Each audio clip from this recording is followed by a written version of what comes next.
Recording on Luke chapter 17, verse 1, verse 2. Temptations are sure to come. Woe is the one who sin.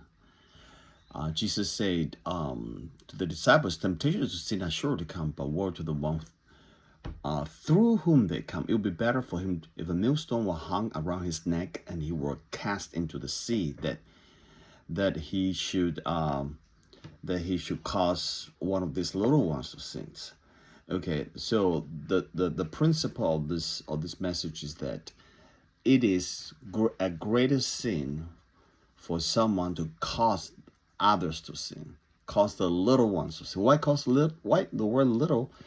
Okay, the little can be physically a little children. Yeah, that's definitely part of it. But the other one is those little in the sense of knowledge, in the sense of innocence, in the sense of being naive. You know, this is the biggest problem that I find. People think that committing sin is bad. Okay, that's a granted. That's, we all know that Christians are not Christians. It's just something. It is bad. However, to cause someone else to sin is hardly talked about, but it is so very important. And actually, Jesus in Luke 17, which I just read to you, say that it is a greater sin. You know, it would be better for him if a millstone were hung around his neck and just kill himself. Don't cause others to sin. That's why he says. Jesus is saying the temptations will come for sure. And we will be tempted for sure. Jesus himself was tempted as well. But not to give him temptations, overcome temptations is what Jesus has called us to do and empower us to do. First Peter talk about the divine attributes that God has given to us to help us to overcome that. Now, causing others to sin, it means you influenced others to sin. Okay. You influence who? The simple one, the simplistic ones, the ones that don't know much. So it makes me think about Romans 1. Romans 1, that those people who departed from the truth of the Lord, of Jesus, they not only, those people who see all the things in the Word, For example, let me just turn to Romans 1 for a minute. Okay. So this is what it says here. See, verse 18, Romans 1:18, for the wrath of God is revealed from heaven against all ungodliness and unrighteousness of man, who by their unrighteousness suppress the truth. Who by their unrighteousness suppress the truth. Do you hear this? The word suppression. Verse 19 says, what can be known about God is plain to them, because God has shown it to them. It is plain. Verse 20, for his invisible attributes, namely his eternal power and divine nature, have been largely perceived ever since the creation of the world in the things that have been made, so they are without excuse. Verse 20, for although they knew God, they did not honor him as God or give thanks to him, but they became futile in their thinking, and their foolish hearts were darkened. Okay, so God is revealing his wrath. So this topic is like God is revealing his wrath. Is from heaven against all ungodliness and all unrighteousness of man. All the unrighteous. So I want to emphasize also that it's revealing. It's happening now.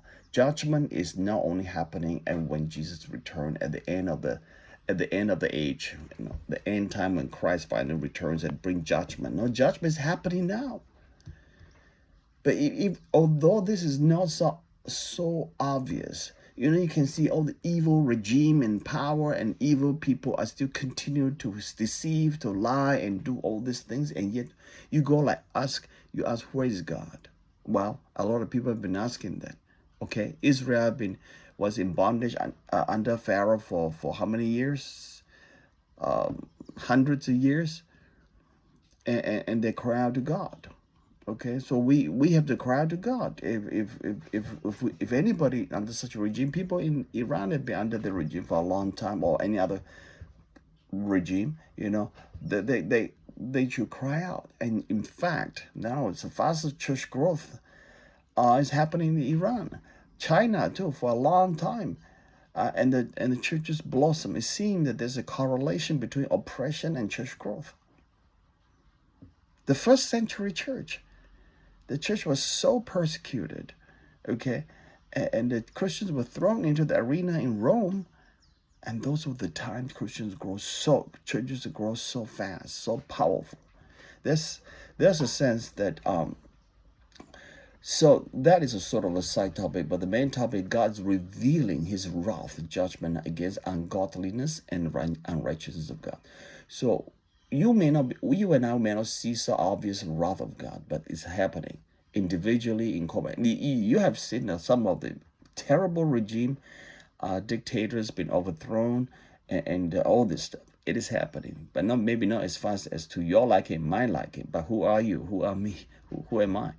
You know, he's God, and he does things according to his wisest counsel, preordained, and predestined from all eternity past. He will take care of it, guys.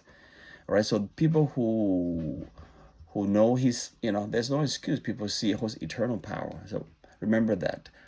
People who of ungodliness and unrighteousness go ahead and suppress the truth by multimedia, social media, by propaganda, by things, and there's an evil intent. They not only sin, they oppress the truth, for more people will follow them to sin.